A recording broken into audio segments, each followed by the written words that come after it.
Ah, yes. Ah, yes, the time has come.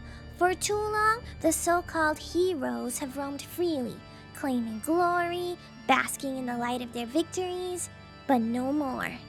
I have watched, I have learned, I have studied the ways of my predecessors, the tyrants who came before me. I am the leader of Team Premier or something. Cause like white hair, red eyes, white and red Pokeball, blah blah blah, whatever.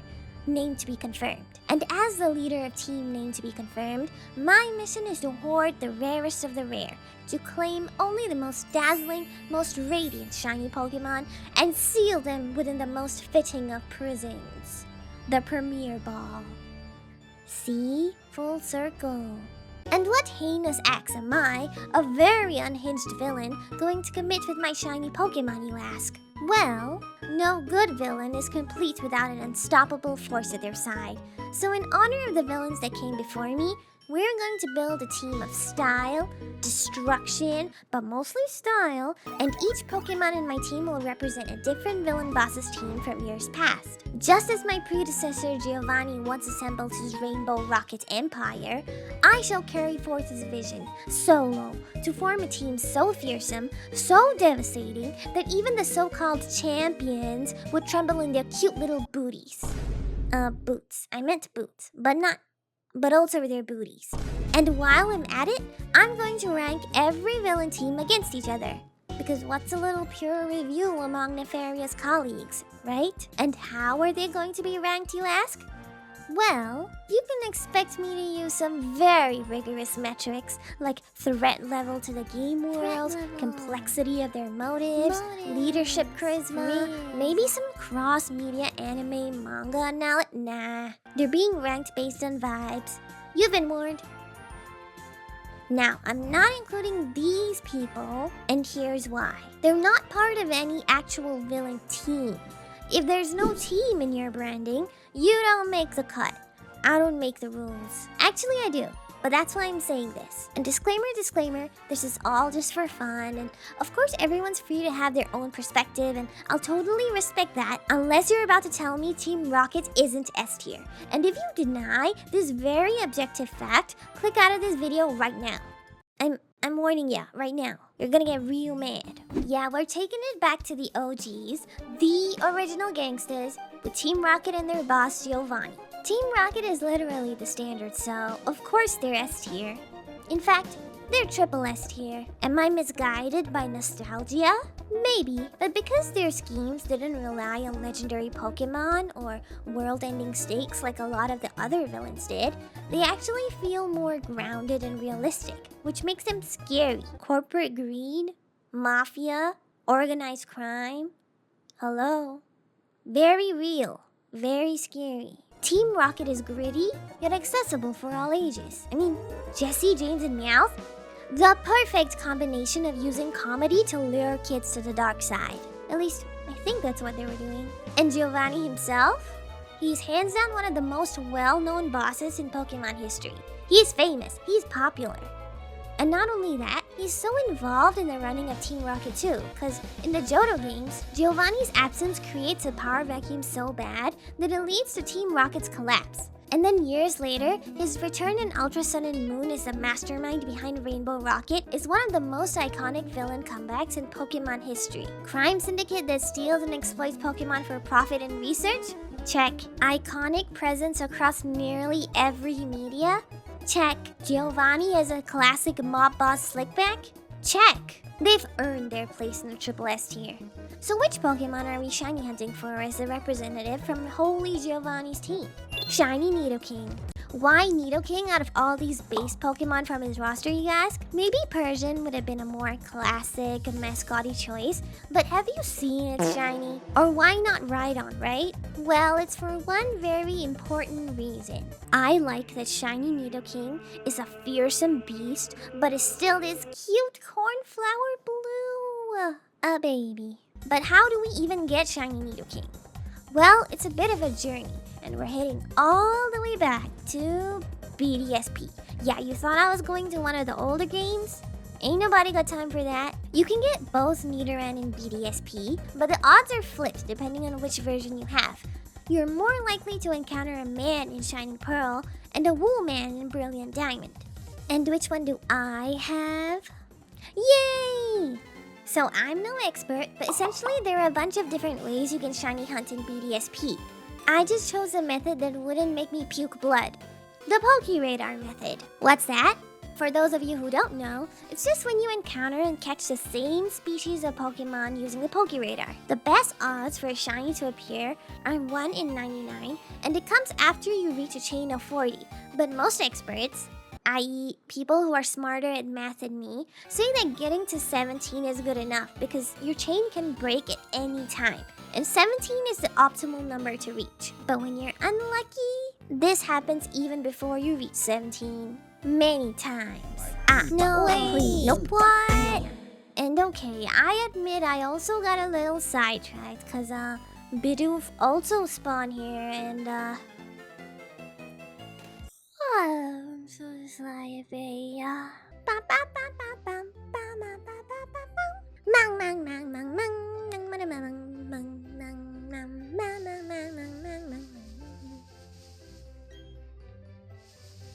Norn.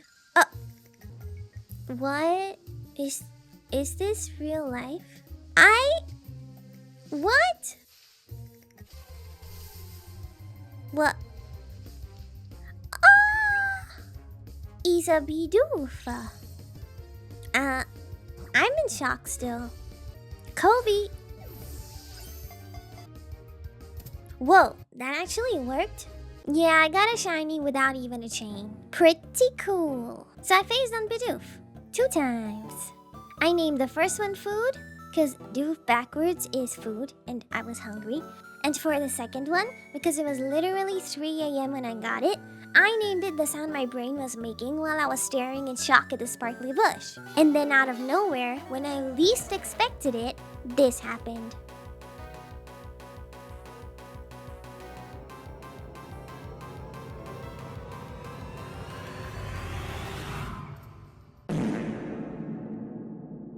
Yeah, the chain broke, but wouldn't it have been so cool if I got a 2% chance female Nidoran? That would have been so good for the video. But anyway, I followed the advice, and after I don't know how many encounters because I wasn't counting, and around 4 hours, I got a shiny blue boy. Wee wee wee wee wee wee wee wee wee wee wee wee.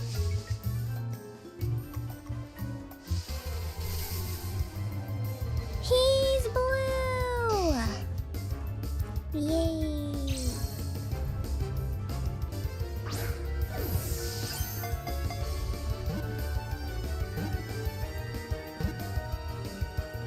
First try? Let's go! Finally! We've got our shiny male Nidoran, but some of you may know this other side quest I've been on. I'm trying to complete my shiny living dex, and that means I need 1 Nidoran for each evolution stage. So since I need 3 shiny male Nidoran total, 1 for Nidoran, 1 for Nidorino, and 1 for Nidoking, I thought, might as well. And yeah, I ended up catching 2 more, which took me another 7 hours.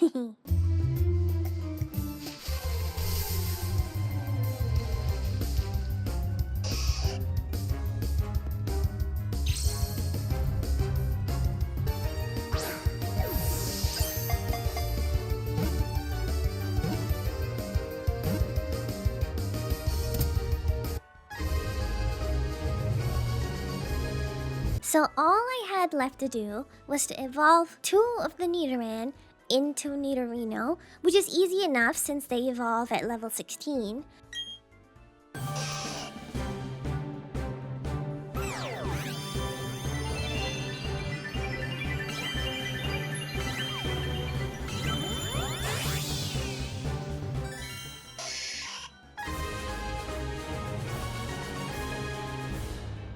And then 1 of those Nidorino into the Nidoking with a Moonstone. Okay, so it's not in the bag. That's fine, we'll just buy one. You can't buy one in BDSP. There are only two ways you can get a moonstone in the game. From digging in the Grand Underground, where the chances of getting one is pretty dang low, or you can get one from one of these wild Pokemon. They all have an equal 5% chance of holding a moonstone. Now, 5% doesn't sound like a lot, and you're right, but with a Pokemon with the Super Luck ability, like Absol, this becomes a lot easier because it increases the chance for a wild Pokemon to be holding an item. And another good thing about Absol is that it can also learn the move Thief, which means I don't even need to catch the Pokemon. I can just steal, like a villain. It fits the theme. Now, looking at the options we have, these are all pretty rare spawns, except for one. Looney Tune. And once again, Shining Pearl is coming in clutch, because that's a version exclusive. So I went underground and started my search for Lunatone with Absol in the lead. It took a little while. Bruh. Another one, and another one, and another one. But I finally got it.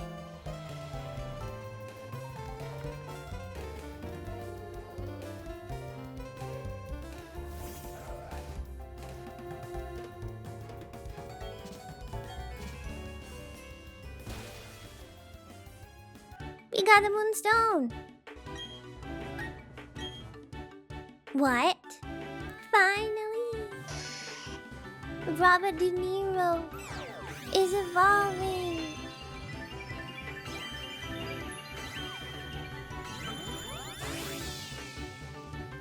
Oh, the blue looks so good. But why is it a different blue? Still cool though. Very cute, very cool. One swing of its mighty tail can snap a telephone pole. That's oddly specific. And with Nidoking finally added as the first member of my ultimate villain team, my evil legacy officially began. Listen. The Hoenn region, my favorite. Literally my favorite region of all time. I could expunge on the many and varied qualities of the Gen 3 games, the anime, the Pokemon Adventures manga era, because holy but that's a whole other video. So, naturally, Team Magma and Team Aqua, not as cool as Team Rocket. I know, Hoenn enjoyers, but they're still a really good team. I mean teams, sorry. Team Aqua wants to flood the world, and Team Magma wants to do land reclamation. Yeah. Archie and Maxie are eco-extremists who try to manipulate Kyogre and Groudon to reshape the environment according to their own idealistic goals. Unlike most villain teams, they're not motivated by money or power alone. They genuinely believe that they're saving the world, even if their methods are unhinged. But that's a common theme for all villains, I think. Their schemes have visible consequences in the games. Heavy rainfall, scorching droughts, and the awakening of Kyogre and Groudon makes the stakes feel urgent in a way that some of the other teams never achieve. That said, while Archie and Maxie are passionate and driven leaders, they lack the same philosophical depth you see in some of the other bosses, like or their motives are simpler and don't really deal with deeper moral or social issues. They're strong enough antagonists though, and that's why Archie is landing in the yabai tier. Yup, Archie. What about Maxie? I'm sorry, Maxie stands. It's the almost yabai tier. Look, Archie clearly has a better character design, and if you've ever watched the anime where Maxie was kind of like big failing after big failing after big failing after big failing after big failing, or like how in the Pokemon manga, Archie definitely did some slightly more murderous. Anyways, for the shinies we're going for. And we're starting with Team Aqua. But therein lies our first problem. I have to record footage of me catching the most important member of Archie's team, which is obviously Sharpedo. But here's the question. Do you know which Switch games you can find Sharpedo in? But in BDSP, without the Poke Radar, since you need tall grass for that, What are the odds of getting a shiny Sharpedo or its pre-evolved form Carvana? 1 in 4,096. Great, so with my luck, that'll take 6 months. But I needed this video out sooner. Cause side note, it was supposed to be uploaded on April 29th, cause you're gonna be surprised to know that's National Villains Day. How did I know that? Well, when you Google International Villains Day, you get to this one website, and on that website it says this supposed International Villains Day has been mentioned a total of 6 times since the beginning of the internet, and yeah, there's no such thing as Villains Day, is there? But anyway, the point is, we're on a time crunch, so okay, any other games? Other than BDSP? Oh, how about Sword and Shield? 1 in 4,096. But with the shiny charm, 1 in 1,365. Yay! I'll get it in 3 months. Not, cause yeah, I tried for 4 months.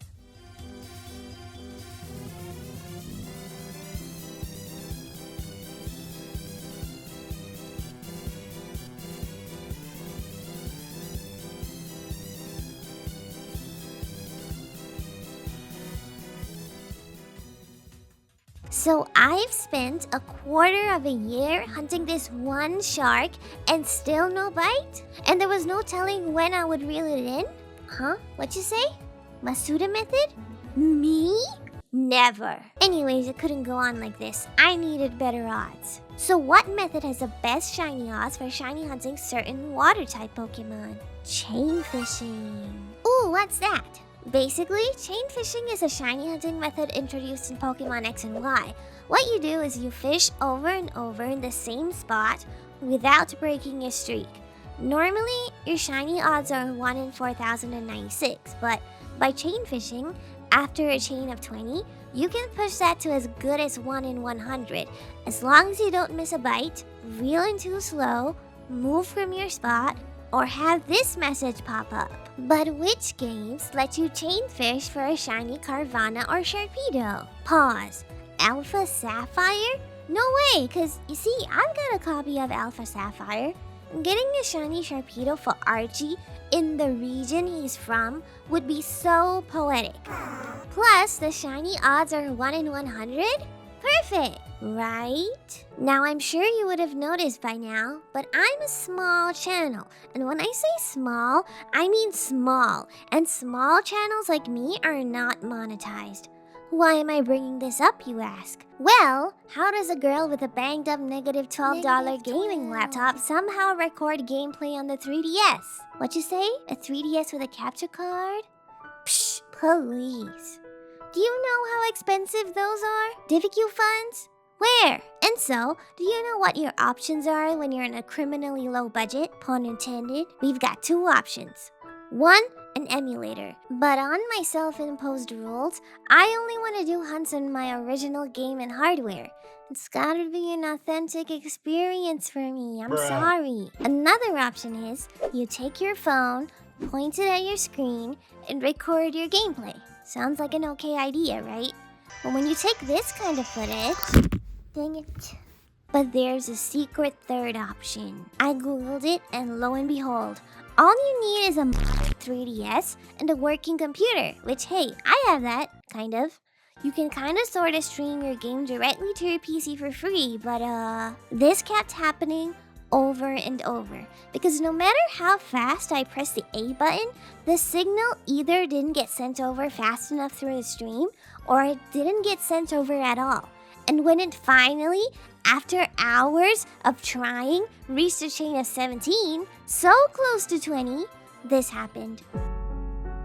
And as that chain broke, a part of myself did too. But I refused to give up. Did I just spend I don't know how many hours just trying to get a chain started? Yes, I did. Was it a complete waste of time? Yes, it was. But I wouldn't give up still. And just when I got a chain of 3, it finally shined.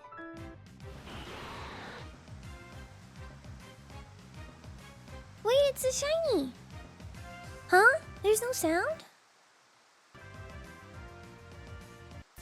No, what?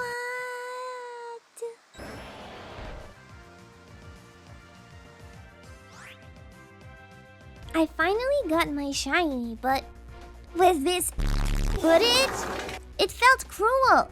Someone was playing some sick joke on me.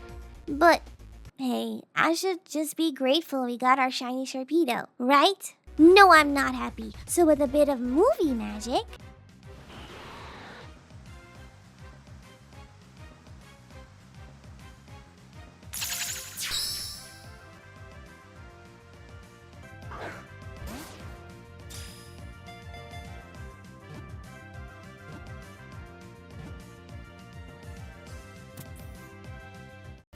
this is the power of editing! So powerful! And with that snafu out of the way, Team Mag was next.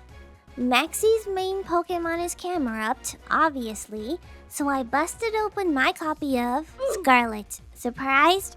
Me too, cause while I was doing some casual shiny hunting at a Houndoom outbreak, no sandwich by the way, this happened.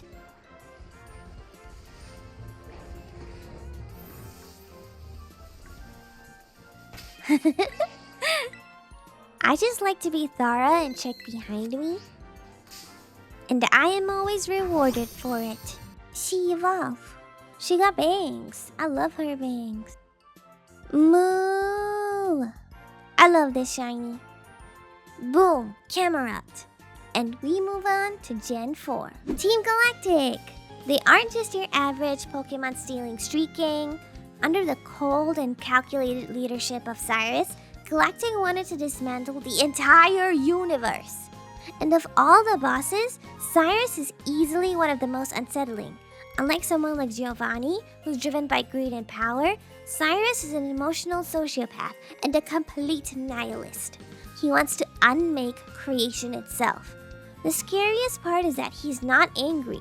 He's calm, methodical, and terrifyingly convinced that this is the only logical path. In Platinum, he even shows us this twisted sword of mercy, saying he'll create a perfect world where we won't have to suffer. And that's why Team Galactic earns this place in the Triple S tier. I feel like we should all agree on this one. Their plot is existential and unsettling, their leader isn't driven by petty motives, and philosophical depth, combined with the way their story integrates into Sinnoh's mythology, it all just gives Galactic a level of narrative gravitas that very few other teams reach. And to represent Cyrus's cold, calculated approach, we're gonna go for Shiny Weavile.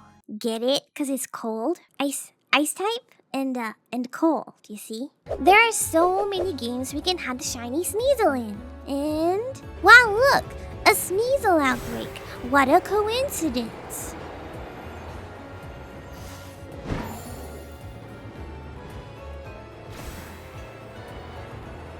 Oh! It's pink! And it's a girl! Aww!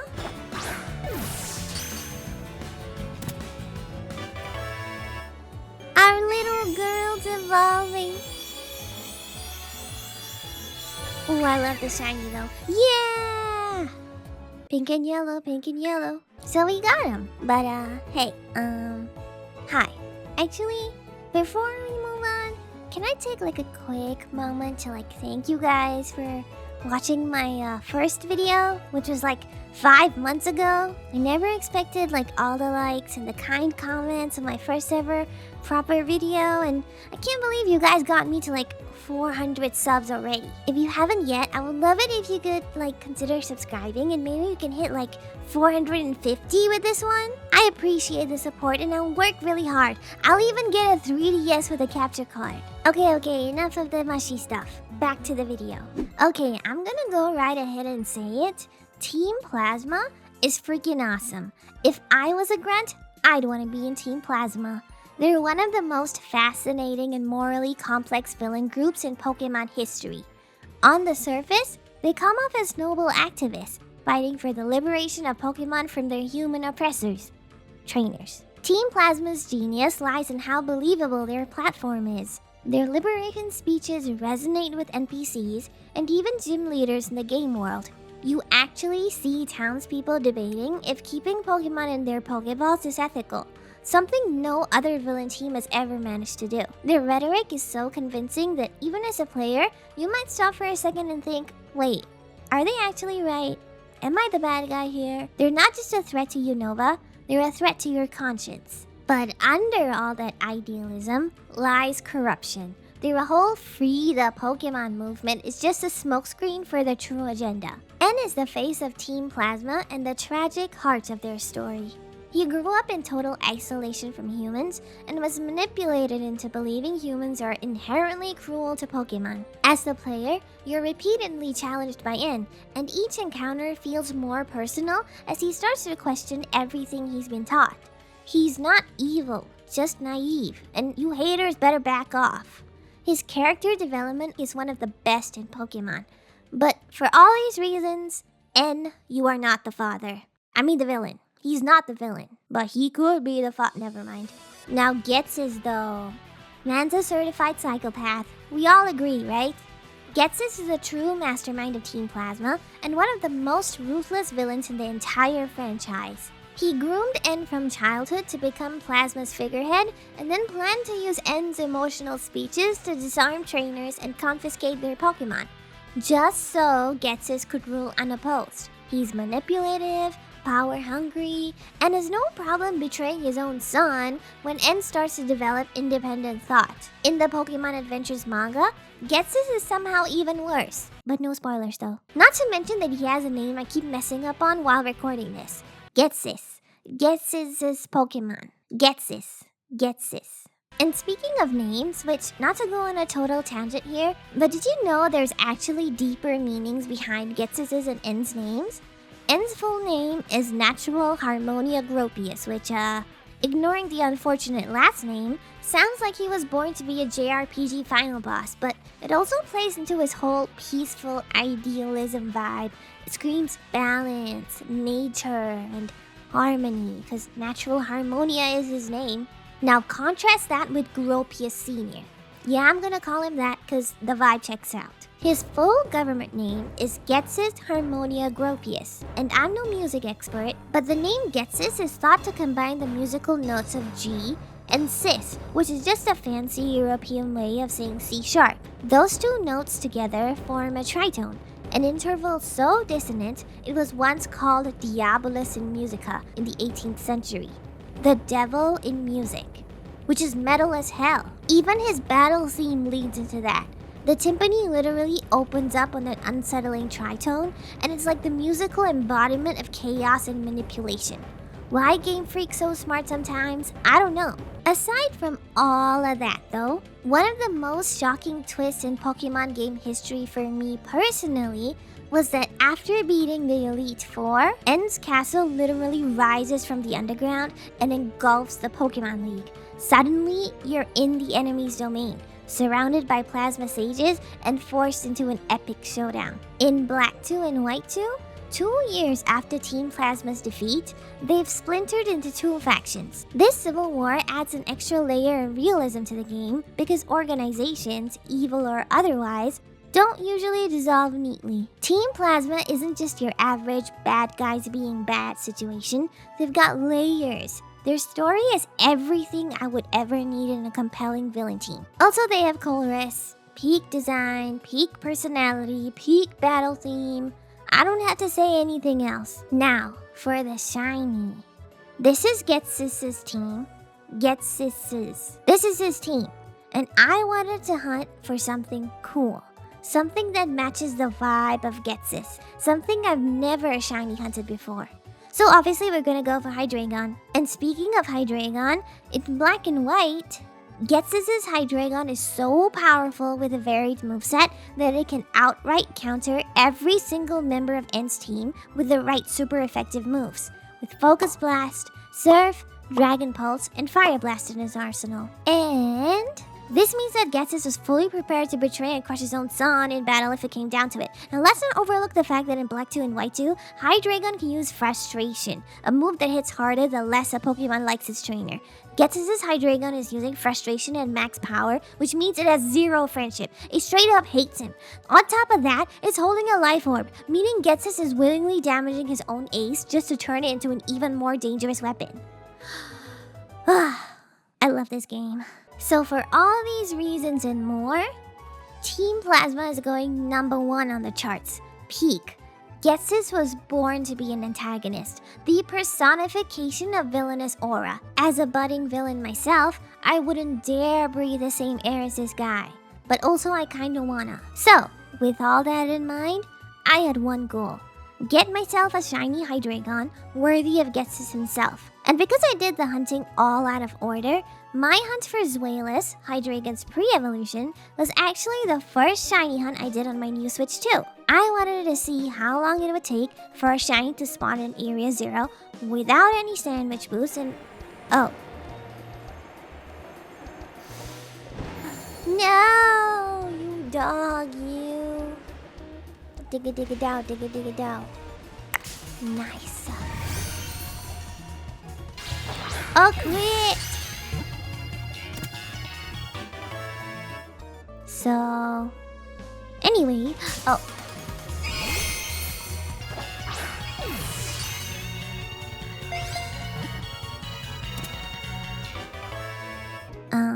This is awkward. We could have skipped the whole Sneasel hunt for Team Galactic if I'd done this hunt earlier. Well, whatever. Oh.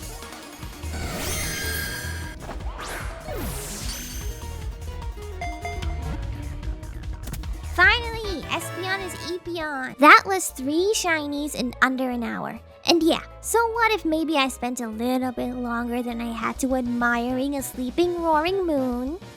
So cute.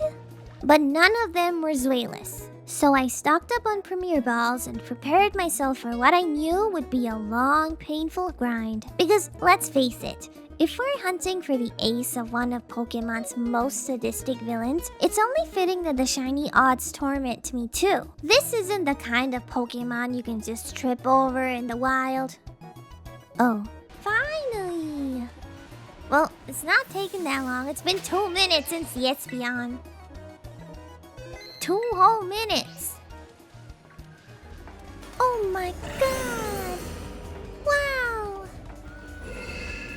Wow, we hit an hypnosis on the first try? Good job! A criminal catch.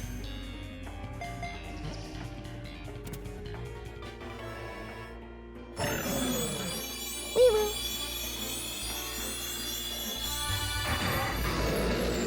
Team Plasma is done! Underrated Pokemon, underrated shiny. Getsus got good taste. The last 2 teams are pretty hardcore, so we need a team to lighten up the mood, literally. Team Flare is what happens when you combine a doomsday cult, a billionaire tech boss, and Paris Fashion Week. They're obsessed with creating a more beautiful world, but beneath the ironically ugly red suits, sleek haircuts, and designer sunglasses, they're secretly plotting mass genocide to wipe out anyone they deem unworthy, which is apparently ugly people. So I guess if there was like a Venn diagram of the Pokemon universe, dystopian thrillers, and socio-political satire, Pokemon XY would fit perfectly in the middle bit. Lysander, the boss of Team Flare, isn't motivated by greed like Giovanni or nihilism like Cyrus. He genuinely believes that wiping out most of humanity is the only way to save the chosen pretty few. Which, if you think about it, he's a more evil Thanos. At least Thanos didn't discriminate,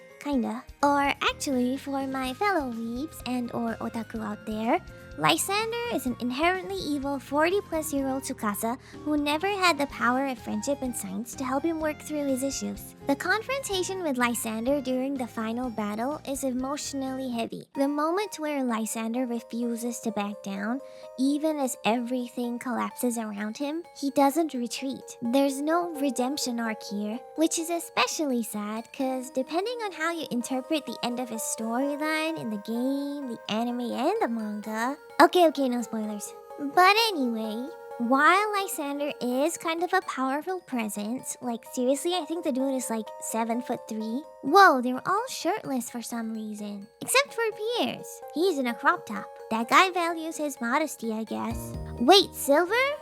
What are you doing here? Okay, I'm not here to defend Silver for his petty crimes, but come on. He's just like a cooler Bead. He's the original Bead, in fact. Bead is Silver's son. You heard that here first. I'm starting the rumor. Wait, what was I saying? Oh yeah, Team Flare earns its place in the almost Yabai tier. After all that, yeah, their motivations, while chilling, aren't explored as deeply as they could be in the games. Does a lot better in the anime though, but in the games... And unlike Team Galactic or Plasma, Team Flare doesn't dive quite as deep into the gray areas. You're either safe as one of the chosen few, because you're young and pretty, or you're looking down the barrel of a firing squad. They're not Team Aqua level either, because while Team Aqua is similarly flawed, reckless, and driven by idealism too, Team Flare's obsession with beauty and mass destruction feels cold and elitist. Plus, and can I be honest?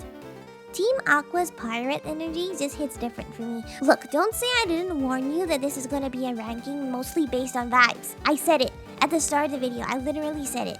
And Team Flare's outfits, color scheme, everything design related really, are objectively bad. Okay, wait, subjectively bad. Okay, I cannot be the only one who thinks this. Like, for an organization with an ideology that prioritizes beauty, they shouldn't get their own memo. And no, I am not falling for all the revisionist history propaganda just because Mabel is coming back for Legend ZA. Most of you didn't care about these people one bit before this. I'll allow them to edge out Team Magma though, because mass genocide is arguably a lot more evil than land reclamation. Anyway, when you think of Lysander and his team, there's only one Pokemon that instantly comes to mind. His Gyarados, or to be more specific, his Mega Gyarados. It's the centerpiece of his final battle and the perfect embodiment of everything Lysander stands for. Raw, overwhelming power. So of course, if I'm gonna be shiny hunting a representative of Team Flare's leader, it has to be Gyarados. Not the Mega version though, because we're avoiding recording footage on the 3DS, remember? Man, I can't wait for Legend ZA! This was one of the earlier hunts I did on my Switch 1, so please enjoy the footage of me looking for shiny Gyarados in Pokemon Scarlet in laggy waters. We approach the alleged Gyarados outbreak.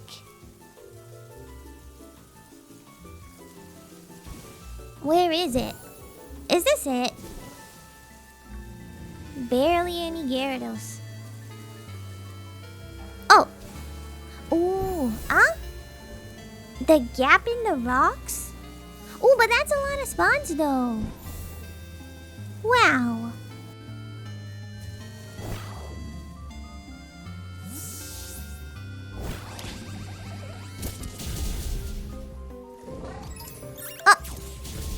Red! Red, red, red, red, red, red, red. No! What is that shot? He's got red whiskers, so that's a boy, I think. We gotta switch out to Glide. Let's go, Glide. That took an hour. Easy. Yay! We won! So we got it. It's a boy. But remember how I mentioned earlier that I'm trying to complete my shiny living dex? I've already got a shiny Magikarp, so that means we've completed the line, right? But wait, why are there 2 Gyarados slots in my shiny living dex? Well, that's because I'm not just doing a shiny living dex. I'm doing a shiny living form dex. That means I have to get every single shiny form a Pokemon might have. Yep, all 20 shiny patterns of Vivian, the 5 different forms in the entire Flababy line. That's 25 shinies right there. Oh, and Spinda? Did you know there are over 4 billion possible Spinda patterns? Am I hunting all of those? Pfft, no, of course not. I'm crazy, but not that crazy. So why am I bringing this up now? Because the Living Form Dex also includes gender differences. And did you know Gyarados actually has a gender difference? Look, they've got different colored whiskers. Roll the clip of my attempts at getting a shiny female Gyarados. Another one. Oh, come on. Oh, that one has red whiskers too. Another boy. And it only took 2 hours. Not bad. Attack! Whoa, he's like, be guarded. What, just because you're shiny, you think you're so special? Yeah, you are. Wahoo! Okay, but he's a boy. I want a girl! I love it when critical capture. Honestly, just because my memory is so shit, and I'm living this moment right now, crits are the best quality of life update since the beginning of time. But when was it introduced? Was it like Gen 4? Was it Gen 5? Huh? Chansey! Not you trying to steal a spotlight. Congrats, I guess. Oh! Please be female. Please be. Please be. It's white! Wait, I saw it. It's white. White whiskers! I know you know what I mean, but I still feel the need to clarify. White whiskers. White whiskers! Oh, what a beautiful shot that was. Beautiful. Absolute cinema. Yay! The shiny character's line is complete. And we're done with Team Flare. Yay! Now, Alola. Villainy isn't tied to a single clear-cut organization here. It's a two-pronged scheme. Team Skull and the Aether Foundation are the pieces in Lusamine's grand design. Team Skull as a whole is more of a vibe than a threat. Super fun, full of personality, but not exactly shaking up the story like the other villain teams. Guzma is loud, brash, but he's far from evil. He's a failed trial captain who turned his back on Alola's traditions out of frustration and bitterness. Lusamine saw this insecurity and played him, turning him into the face of Team Skull. But deep down, bro's more sad than scary. Lusamine's the real mastermind, using Team Skull to keep everyone busy while she spirals into her obsession with Ultra Beasts and interdimensional travel. So, for all these reasons, I'm gonna consider Lusamine as the real leader of both the Aether Foundation and Team Skull. My secret reason for this is mainly I just want to talk about Lusamine. Wait, it's not a secret anymore! There's no doubt that Lusamine's emotional abuse of her children make her one of Pokemon's most complex and interesting villains. Grief from losing her husband to a wormhole can do crazy things to a person. I get it. In the game, she mentions how much she loves her Pokemon, and then you realize she froze them. In her mind, she preserved them for all eternity. But we know that's just psycho. So, obviously, she, as leader of Team Aether Skull, is going to... the toxic but only sometimes tier. What? Why? If the Sun and Moon games were all the information I had about Lusamine, she'd be right next to Archie in the Yabai tier. The natural conclusion for a lot of people was that she's the personification of evil, the most villainous villain to have ever villained in the Pokemon franchise. But the Sun and Moon games aren't the only point of reference we have for Lusamine. It's just the first one we got, cause after that, we also got Ultra Sun and Moon and the anime. I know, some of you have very strong thoughts about those two things, but hear me out. In Sun and Moon, it was almost like Lusamine's main function was to just sit as a narrative device to Lily, to help Lily's character develop, gain confidence, and eventually shine as the protagonist of the series, which she did. Lily stands rise! But Ultra Sun and Moon gave us a glimpse to understand Lusamine's background as a character a lot better. We got her redemption arc, and I think Lusamine stands should be allowed to hold space for that. We see Lusamine build herself back together with the pieces she's lost over time. Her recognizing how the loss of her husband deeply affected her ability to parent effectively is honestly great, because it's actually finally not lazy world building, and I hate it when villain storylines risk cutoff and no opportunity for growth. And I won't talk about the anime too much because it's literally too much, but I will say that just because the anime version of Lusamine is a totally different character from game Lusamine, that doesn't necessarily make it bad. It It just gives us an alternate view of how things could have been different if Lusamine's sanity hadn't disappeared into the wormhole with her husband. We got a lot more emotional depth, character development, and screen time, and as a Lusamine stan, I can't say I'm too mad about that. So I guess the one big overarching reason for why she doesn't rank higher is that out of every villain we've talked about so far, Lusamine is the one with the most potential for redemption. No other villain on this list has that same potential. And also, just because Lusamine is amazing and multidimensional and complex, and her plan to open up wormholes all over Alola is ambitious, yeah, but it never felt urgent in the way Galactic or Plasma or even Archie and Maxi schemes did. And while Lusamine is one of the most unique antagonists of all the Pokemon games, her control over Ether Skull sometimes makes the gang feel like narrative filler. But, I'll admit this is one placement I'm honestly so open to changing though, because if I were just to go off vibes, Lusamine would be peak. Being a Lusamine stan is honestly a double-edged sword since I love her as a villain, and I also love her as a redeemed villain. But anyway, enough talk. The shiny I'm hunting for her? Beautiful, but also a nightmare to get. But it is the shiny I've always wanted, and yeah, you probably guessed it right. It's shiny Nihilego. Yeah, I had to Google how to pronounce it. It's Nihilego.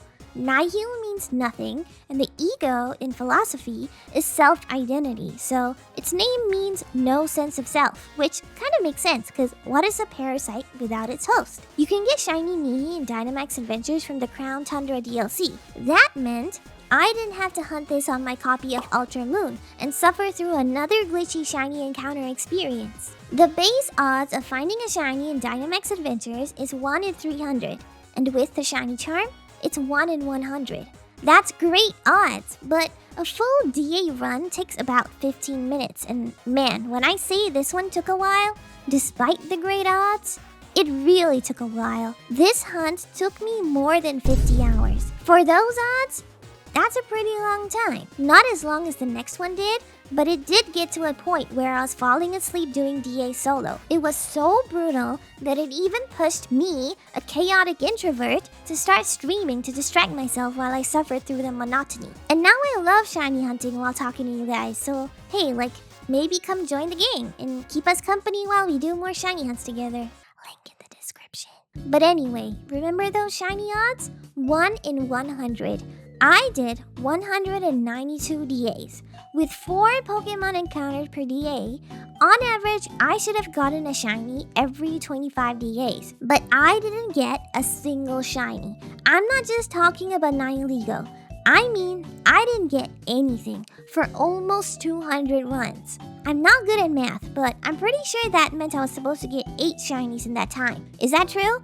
I don't know. But anyway, I got 0. When it finally sparkled in my 193rd DA, oh, did I peak. And I mean literally. Okay, this one's gonna be shiny. Yes, sir. Good.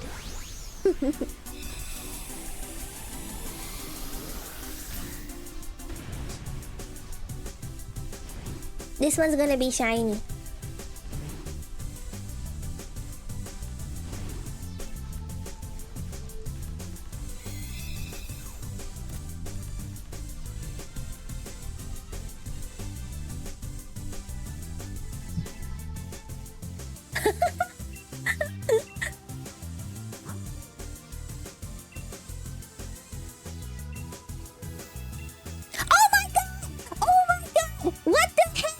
What the heck, you guys? What?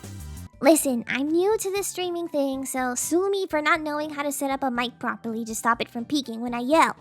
And speaking of yell, it's Team Yell next, and let's not drag it out. We all know Team Yell deserves flops. Undeniable flops. And if you don't agree, you're wrong. Team Yell is a glorified hype squad with bad boundaries. They're a walking societal commentary about toxic fan culture and overprotective stance.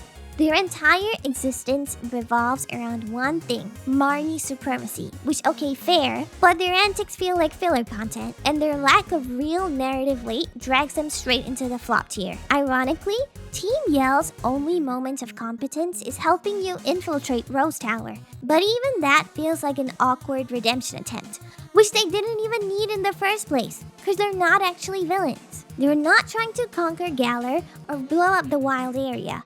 They're just loud. Piers, Spike Myth's gym leader and Marnie's older brother, is technically Team Yell's leader, though he doesn't actively encourage their nonsense. I love his design though, so he gets style points. His representative Pokemon is obviously Obstagoon. Both Piers and Obstagoon were clearly designed as a matching set, cause look at the material! So matchy-matchy. And shiny Obstagoon, actually the whole Galarian Zigzagoon line, has gotta be one of my favorite shinies of all time. The color scheme just looks so cool. And for being one of my favorites, the shiny goddess really did me dirty by making this one of my longest hunts. See, without going into too much detail, because it's boring, but mostly because I don't get it, encounter method shiny hunting in Sword and Shield is broken. The consensus in the Pokemon shiny hunting community is that the more you knock out a species of Pokemon, the more likely it is for you to get a shiny. The max odds come with 500 knockouts. And I've got the shiny charm too. Simple, right? So I was like, awesome, let me just do that. But guess who didn't do enough research beforehand? Because if you get 500 knockouts, yeah, you get a shiny boost, but it only applies to Pokemon with a brilliant aura, the glowy ones, which only show up 3% of the time. Okay, math is complicated. Let me put it this way. The odds of finding a wild shiny Pokemon without the shiny charm is 1 in 4,096. The odds of finding a wild shiny Pokemon with the shiny charm only is 1 in 1,365. The odds of finding a wild shiny Pokemon with the shiny charm and 500 knockouts is 1 in 1,338. That's barely any difference. But this is oversimplified and there's a lot of math behind it, and don't use me as a source just because I got it from Reddit, so don't quote me, but what? What? After all that work? And listen, I can be stubborn sometimes, but I know how to cut my losses. Actually, no I don't. My Twitch chat had to tell me to stop after I KO'd over 1,365 Zigzagoons, which is a shiny charm odds by the way, and it took me over 80 hours of trying to get this goon unsuccessfully before they convinced me to switch to the Masuda method instead. We don't need to do the breeding Masuda method, huh? And you know how it goes, foreign ditto, breed, egg, blah blah blah. No explanation needed. And after 105 eggs, but you said, a lot of people said you're just under 10 centimeters. Who is a lot?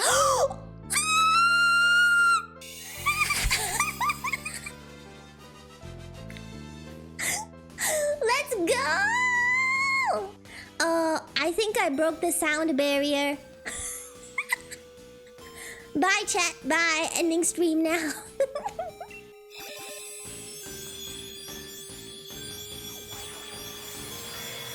So pretty.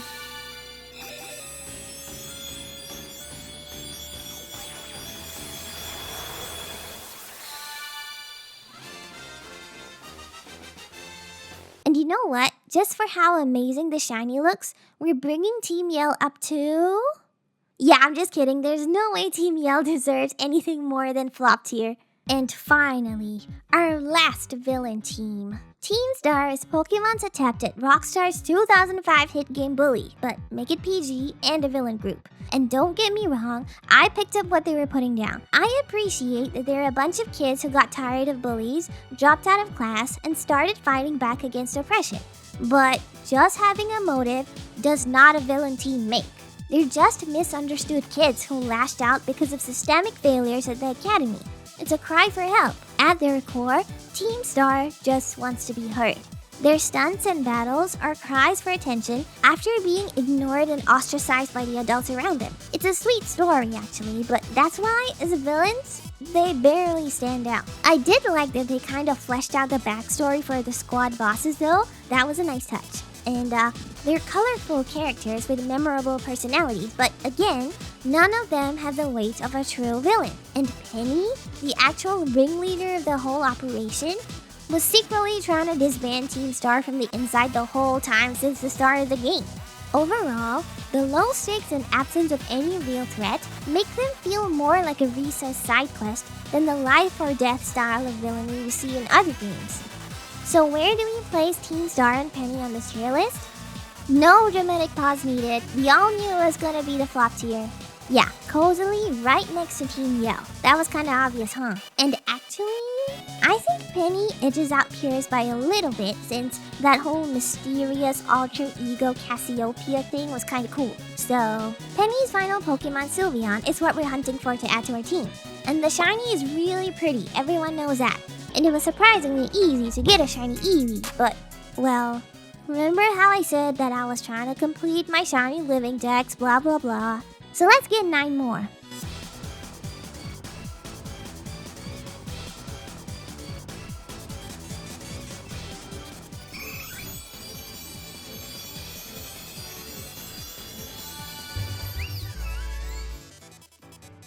So you've got our Sylveon and all the other evolutions, and so with Team Star done, the final piece falls into place. Every villain team ranked, every representative caught to form the ultimate villain shiny Pokemon team. And I don't know, spending months chasing these shinies, immersing myself in the villainy as leader of team, never mind anyways, I've come to appreciate the complexity behind every mask and every motive. This team was forged from the ambitions of history's greatest Pokemon villains, and it's more than just a collection of shiny Pokemon. It's a story of shades of gray, of flawed ideals and twisted dreams, of power and redemption tangled together in a world full of heroes. Maybe sometimes the villains shine the brightest. Hi. Sorry to break immersion. I wanted to end the video here for the drama, but I also wanted to say that if you like this video, please let me know what you think in the comments. My life force is sustained with your nice comments, and without them, I will fade into the abyss of nothingness. Okay, blah blah blah, bye!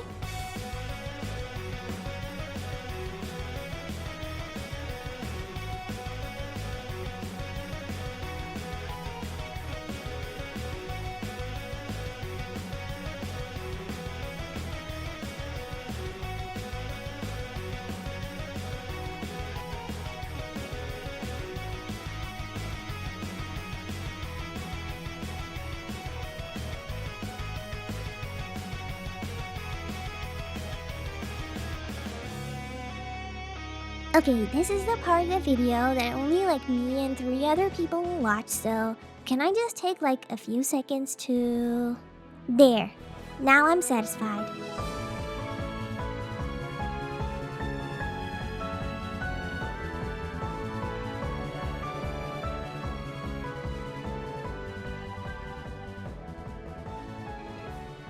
Wee-woo. Now that's for the people who stay till the end.